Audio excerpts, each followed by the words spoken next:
Welcome to यामिनीज पाठशाला। आप सभी का यामिनी की पाठशाला में स्वागत है। आज हम डिस्कस करेंगे नशे की क्रियाविधि के बारे में कि नशे किस प्रकार से दिया जाता है, इसके क्या क्या चरण होते हैं और इसके पूर्व कर्म में, प्रधान कर्म में और पश्चात कर्म में क्या क्या कर्म किए जाते हैं, इन सब के बारे में आज हम इस वीडियो में समझेंगे। तो शुरू करते हैं आज क्लास। नशे की क्रियाविधि क्या होती है? तो नशे की क्रियाविधि जो होती है वो 3 चरणों में पूर्ण होती है, पूर्व कर्म, प्रधान कर्म और पश्चात कर्म में।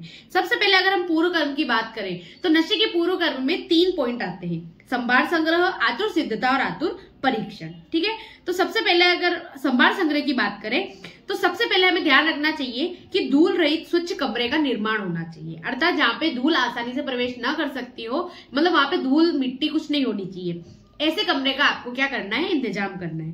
टेबल, कुर्सी, धूमवर्ती यंत्र, नश्यदान दीपक, ड्रॉपर और देहमापन हेतु नली और स्टीवन पात्र, इनका भी आपको क्या करना है, संग्रहण करना है। अर्थात नश्य के लिए जो उपयोगी जो भी वस्तुएं होती है उनका आपको क्या करना होता है, संग्रह करना होता है। आवश्यक औषधि संग्रह, अर्थात जिस औषधि से, जैसे कि अपन ने नश्य भेद में पढ़ा कि स्नेह नश्य दिया जाता है, चूर्ण का प्रयोग कराया जाता है, कल्क का प्रयोग कराया जाता है, कि जो भी आपकी औषधि का आपको प्रयोग करना है उस औषधि का भी संग्रह करना चाहिए।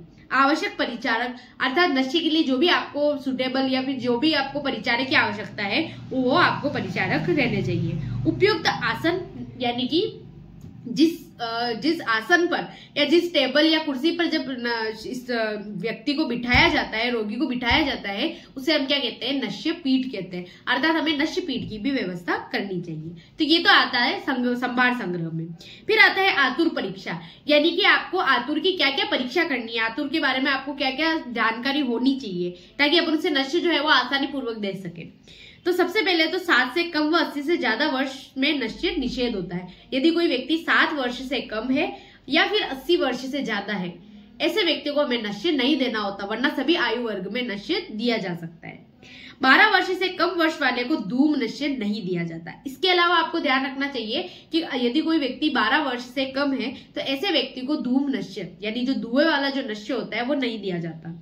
प्रतिमास नश्य जो होता है वो प्रतिदिन दिया जा सकता है और हर व्यक्ति के, हर आयु वर्ग के व्यक्ति को दिया जाता है। प्रावृट, बसंत, शरद व सौम्य ऋतु में नश्य उपयोगी होता है। इसके अलावा यदि नश्य का प्रयोग आप कर रहे हैं तो प्रावृट ऋतु, बसंत ऋतु और शरद ऋतु, इसमें मुख्य रूप से नश्य कर्म कराया जाता है। ताप कर्म आदि परीक्षण करना, इसके अलावा आपको जो रोगी है उसका ताप कर्म आदि जितने भी वाइटल साइन है, नाड़ी दर, गति, तापमान, बीपी, ये जो भी वाइटल साइन होते हैं उनका आपको परीक्षण कर लेना चाहिए। फिर आता है आतुर सिद्धता, यानी कि मल मूत्र आदि से उसे रोगी को निवृत्त कराना। उसके बाद उसे भोजन कारक जो भोजन है उसे लगभग थोड़ा सा भोजन या लघु भोजन का उसे प्रयोग कराना चाहिए। ठीक है, फिर आता है अपना प्रधान कर्म, कि प्रधान कर्म के अंतर क्या हमें करना चाहिए, अंतर्गत क्या क्या कार्य किए जाते हैं। सबसे पहले नश्यदान। नश्यदान का मतलब होता है जो नश्य या जो औषधि नाक में प्रवेश कराई जा रही है, नासिका में प्रवेश कराई जाती है, उस विधि को हम नश्यदान कहते हैं। तो नश्यदान किस प्रकार से कराया जाता है? तो सर्वप्रथम रोगी को नश्य पीठ पर बिठाया जाता है। तत्पश्चात स्नेह स्वेदन किए व्यक्ति को आसन पर बैठाना। उसके पश्चात तर्जनी की सहायता से, यानी कि जो तर्जनी उंगली होती है उसकी सहायता से नासा रंध्रों को ऊपर उठाना चाहिए। तत्पश्चात ड्रॉपर की सहायता से या फिर नश्यदान दीपक से स्नेह नाक में या नासिका में गिराना चाहिए। प्रदमन नश्य देते समय एक मुख नासिका पर तथा दूसरा सिरा चूर्ण को फूका जाता है। इसके अलावा यदि आप प्रदमन यानी कि जो चूर्ण वाला नश्य दे रहे हैं उसमें आपको ये ध्यान रखना होता है कि जिस नली से आप नश्य दे रहे हैं उसका एक मुख तो चूर्ण के भीतर होना चाहिए और दूसरा मुख जो होता है वो नशे के रंध्र पर होना, मतलब नासिका के रंध्र पर होना चाहिए।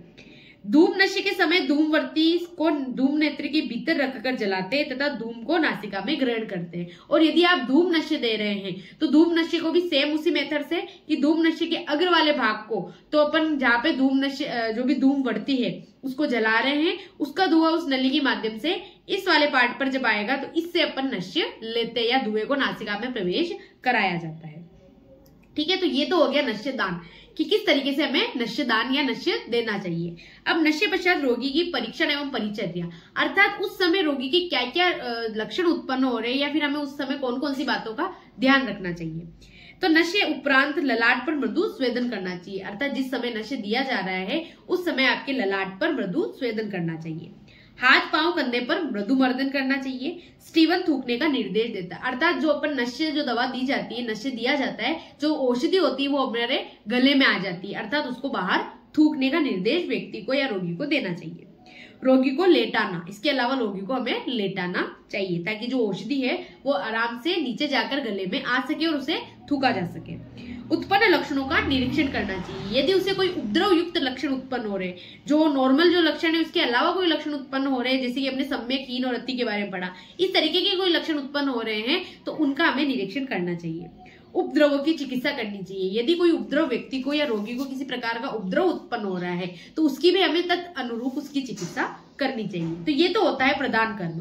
अब आता है पश्चात कर्म, यानी कि नश्य देने के बाद हमें क्या क्या कर्म करने चाहिए या फिर कौन सी बातें हमें ध्यान रखनी चाहिए।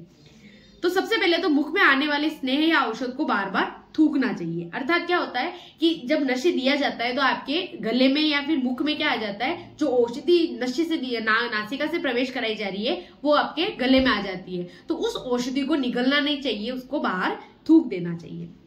उष्ण जल से मुख का प्रक्षालन, अर्थात जब नशे कंप्लीट रूप से हो जाता है तब उष्ण जल से आपको क्या करना चाहिए, गरगरारे जो कहते हैं वो करने चाहिए, कुल्ले करने चाहिए या मुख का प्रक्षालन करना चाहिए। नशे पश्चात नासा व गले में लिप्त कफ का शोधन, अर्थात जो भी आपके नासा में या आपके गले में जो कफ आ जाता है उस कफ का शोधन करना चाहिए। और किसके माध्यम से कर सकते हो कफ का शोधन, आप धूमपान के माध्यम से कफ का शोधन कर सकते हैं।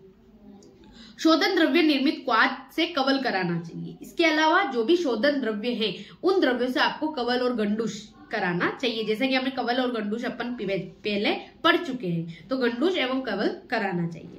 इसके अलावा उसे क्या खाने पीने के लिए उसके पथ्य आहार विहार क्या होने चाहिए, तो उसे लघु आहार, उष्ण जल, उसको पीने में उष्ण जल का ही प्रयोग करना है, पटोल, मूंग दाल, आंवला, उष्ण जल स्नान एवं मुख का प्रक्षालन करना चाहिए। ये पथ्य आहार विहार में हो गया।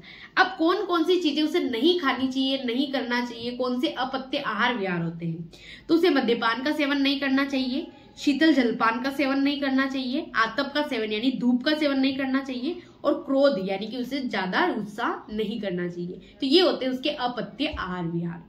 तो इस वीडियो में हमने नशे को किस तरीके से दिया जाता है, उसके पहले के कर्म क्या क्या होते हैं, उसके बाद में क्या क्या कर्म किए जाते हैं और कौन से पथ्य आहार विहार और अपथ्य आहार विहार होते हैं, इन सब के बारे में आज हम इस वीडियो में हमने समझा। तो इसी के साथ इस वीडियो को हम यही खत्म करते हैं। मिलते हैं एक नई वीडियो के साथ, एक नई टॉपिक के साथ। आप मेरे चैनल पर नए हैं तो मेरे चैनल को सब्सक्राइब कीजिएगा। Thank you so much for watching. धन्यवाद।